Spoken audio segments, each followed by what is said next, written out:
हमारे साथ मौजूद हैं पीएमएलएन के सीनियर रहनुमा सेनेटर राना सनाउल्लाह। राना साहब बहुत बहुत शुक्रिया वक्त देने के लिए।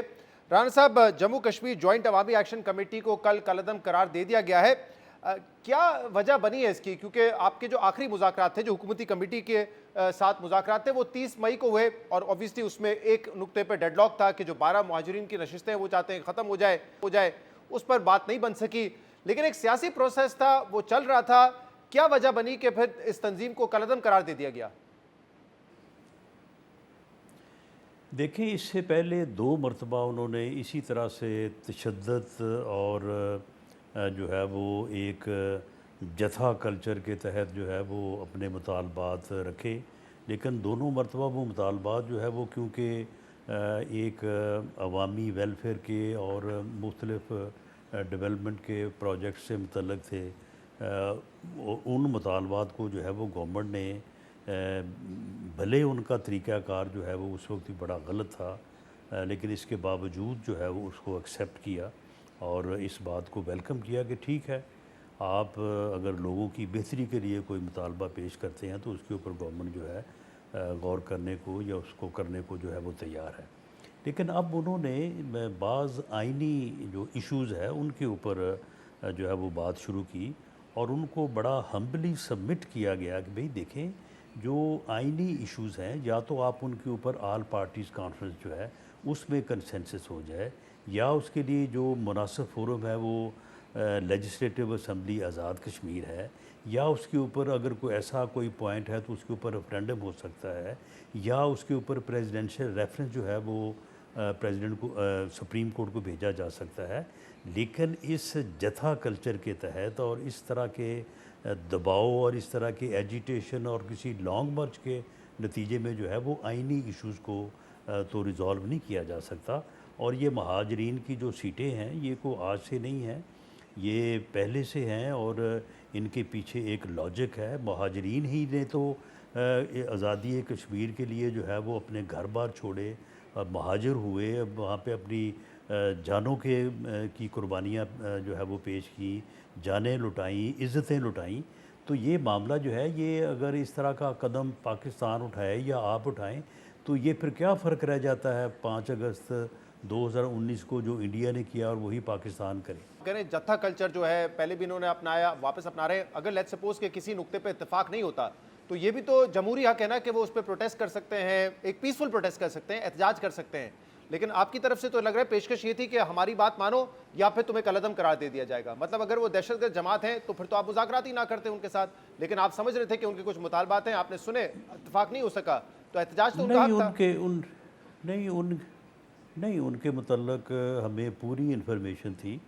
जो वो एजिटेशन की तैयारी कर रहे थे, जो ये लॉन्ग मार्च कर रहे थे, उसके लिए वो जो तकारीर कर रहे थे, जो वो तैयारी कर रहे थे, उसके पीछे जो उनको फंडिंग थी, हमें फंडिंग के सोर्सेज का भी जो है वो पूरी तरह से मालूम था। हमारे जो रेलेवेंट जो हमारे एजेंसीज़ हैं वो पूरा काम कर रही थी और वो राणा चीज़ें जो साहब, है किस वो किस्म हमने की उनके तैयारी थी सामने और रखी फंडिंग कहाँ से मिल रही थी कि उनको? आप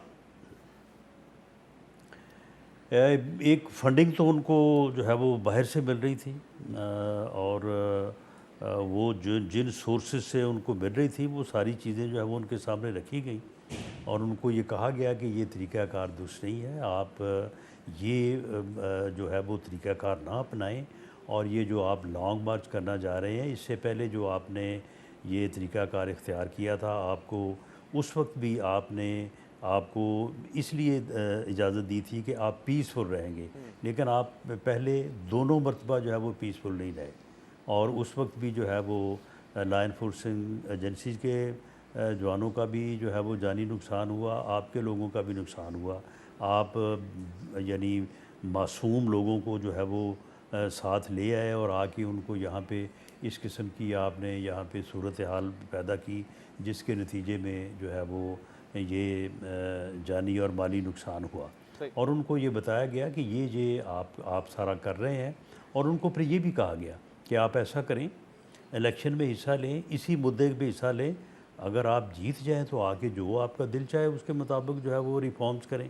उन्होंने कहा जी नहीं, फिर उन्हें कहा गया कि ऑल पार्टीज़ कॉन्फ्रेंस बुला लेते जी। हैं, उसमें आप भी बैठें और आगे बैठ के मुतफ़िका तौर पे कोई फ़ैसला हो जाए। नो। फिर उन्हें कहा कि ऐसा करें कि असम्बली में इस इशू को डिबेट कर लेते हैं। नो। उन्हें कहा कि सुप्रीम कोर्ट में रेफरेंस भेज देते हैं। नो। फिर उन्हें कहा कि आप ऐसा करें कि इलेक्शन होने दें और उस आपने इस लॉन्ग मार्च को इलेक्शन तक जो है वो मौखर कर दें। उन्होंने सही। कहा जी नहीं, हम इलेक्शन को जो है वो होने नहीं देंगे, हम इलेक्शन को ज़ोर ज़बरदस्ती और राणा साहब, ये इसमें उनका मौक़िफ़ ये है जथेबंदी कि और आप लोगों ने वो जो हुकूमती मुज़ाकराती कमेटी थी, उन्होंने अक्टूबर 2025 में इत्तेफाक किया 38 नुकात पे, जिसमें से आप लोग कहते हैं कि तकरीबन 36 या 37 पर काम हो रहा है या फिर मुकम्मल उन पे अमल दरामद भी हो चुका है। लेकिन ये जो एक नुकता था 12 नशिस्तों वाला, वो कहते हैं कि इस पर भी आपने इत्तेफाक किया था कि इसको ख़त्म करेंगे, लेकिन अब 8 माह गुजर गए हैं और नहीं हो रहा, और अब जब हम कह रहे हैं कि इसको इम्प्लीमेंट करें तो आप कहते हैं वो वक्त कम रह गलत गया है। कह रहे हैं। क्या गलत? वो गलत कह रहे हैं और बददियांती से काम ले रहे हैं। उस वक़्त ये इत्तेफाक हुआ था कि 2 नुमाइंदे वो मुकर्रर करेंगे, 2 नुमाइंदे जो है वो आज़ाद कश्मीर की गवर्नमेंट मुकर्रर करेगी, 2 नुमाइंदे जो हैं वो फेडरल गवर्नमेंट के होंगे, और इस बारे में जो है जो भी कानूनी आइनी पेचीदगी हैं उसके ऊपर वो रिपोर्ट तैयार करेंगे और उस रिपोर्ट के ऊपर जो है वो फिर आगे आगे बढ़ा जाएगा। इन्होंने उस कमेटी का वैसे बाइकआउट कर दिया। उन्होंने कहा जी हमने इसमें हिस्सा ही नहीं लेना। अच्छा, तो पेशरफ्त हुई नहीं उस पर, लेकिन लेजिस्लेटिव असेंबली तो अभी भी मौजूद जी है। अगर अमेंडमेंट उसमें करना चाहे, इसको तब्दील करना चाहे तो आप कर इन्होंने सकते उसका थे। बाइक यानी आप शहजाद साहब उनकी हठधर्मी और उनकी ज़िद का ये आलम देखें कि उनको जब ये वहाँ पे बात हो रही थी तो मैंने और कमरुज़्ज़मान कायरा साहब ने यानी उनकी मिन्नत की कि आप ऐसा करें कि ये 10 जून का जो आपने ये 9 जून का जो आपने कॉल दिया इसको मौखर कर दें, और ये हमने जो 2-3 तरीक़ाकार बताए हैं तो आप इनके ऊपर जो है वो गौर कर लें और उसके बाद दोबारा बैठ जाएंगे। उन्होंने कहा कि जी नहीं, हमने अब 9 जून का फ़ैसला कर दिया है, अब आप अगर ये सीटें भी ख़त्म कर दें फिर भी हमने करना ही करना है, फिर भी हमने आना ही आना है। और उसके अलावा उनकी कुछ गुफ्तगू ऐसी भी थी जिसके ऊपर या जिससे ये मालूम होता था कि ये बातें जो है वो इनको किसी और ने समझाई हैं, और इनका प्रोग्राम जो है वो सिर्फ़ इन मुतालबात की हद तक नहीं है, ये इससे भी आगे है।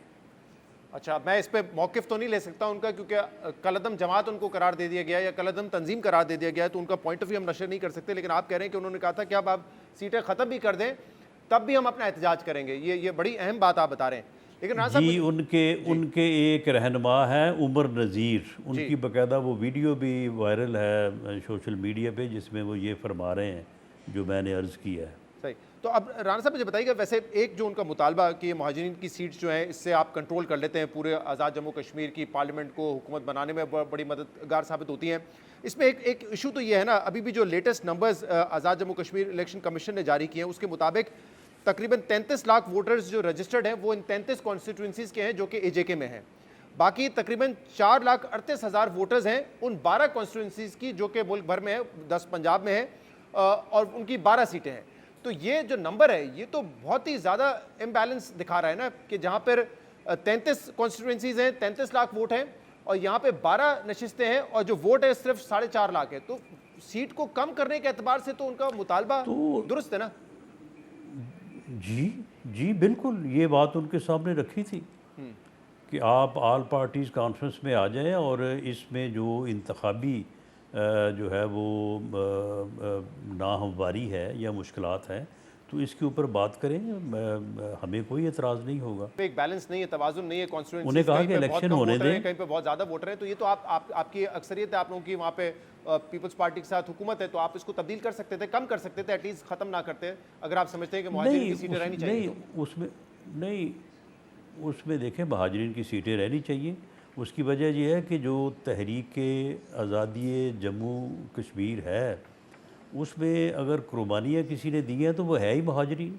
जी, महाजरीन ने अपने घर छोड़े, महाजरीन ने अपनी इज्जत लुटाई, महाजरीन ने अपनी जानें दी। बाकी लोग तो सारे अपने घरों में बैठे हैं ना। और जब ये इन सीटों का फ़ैसला हुआ उनकी तादाद को मलहूज़े ख़ातर रखते हुए तो जो उनको हिस्सा दिया गया वो उस वक्त कोई ना कोई इसमें जो है वो स्ट्रेटजी या इसमें कोई ना कोई जो है वो वाइज होगा। लेकिन अब अगर उसमें कोई ऊपर नीचे करने की बात है तो उसके लिए फ़ोरम कौन सा है? उसके लिए फ़ोरम जो है वो लेजिस्लेटिव असम्बली आज़ाद कश्मीर है। और अब जब इलेक्शन आ गया है, अगले 45 दिन में आइनी तौर पे ये मस्ट है कि इलेक्शन होना है, तो क्या ये इलेक्शन के बाद इसके ऊपर लेकिन सर, असम्बली जो राणा है साहब, वो अगर जो अगर फ्रेश अगर मैंडेट आए लेके अगर आएगी, मुहाजिरीन की वो उसके सीटें ऊपर बैठ ज़रूरी के जो है वो फैसला कर ले। तो वोटर्स के तनासुब से सीटें होनी चाहिए, और अक्टूबर में अगर आप लोगों का मुआहदा था तो उस वक्त से आप बैठ के इस पर काम कर सकते थे और इसको कम कर सकते थे, अगर आप वो समझते हैं कि 4.5 लाख पे 12 सीटें जी नहीं बननी इसके चाहिए। जी इसी मकसद के लिए उनके साथ जो है वो कमेटी बनाई थी, लेकिन उन्होंने उस कमेटी का बाइकआउट कर दिया। सही। यानी वो हर काम जो है वो धौंस की बुनियाद के ऊपर, जथा कल्चर की जो स्ट्रेटजी होती है या माइंडसेट होता है, उसकी बुनियाद के ऊपर करवाने पे तुले हुए थे। अब आप ये कह रहे हैं धौस की वरना बुनियाद नहीं पर, तो राणा साहब। उनको एक नहीं उनको कम से कम 5 हल हमने पेश किए ठीक, वो कि आपने बता ऐसे दिए, 2 कर मरतबा लें, बता दिए। ऐसे कर लें। ठीक है, और आप कह रहे हैं कि उस पे किसी लेकिन ऑप्शन किसी पे वो बात राजी पे नहीं वो हुए। वादा ठीक नहीं है, और वो हुआ। इलेक्शन भी नहीं लड़ना चाहते, वो पार्लियामेंट में भी नहीं आना चाहते, असेंबली में भी नहीं आना चाहते। लेकिन राणा साहब, आप कह रहे हैं कि धौस की बुनियाद और पे वो ये कर रहे इलेक्शन इसलिए नहीं वो सुन लें वो इलेक्शन इसलिए नहीं लड़ना चाहते कि इलेक्शन में उनकी कोई पोजीशन नहीं है।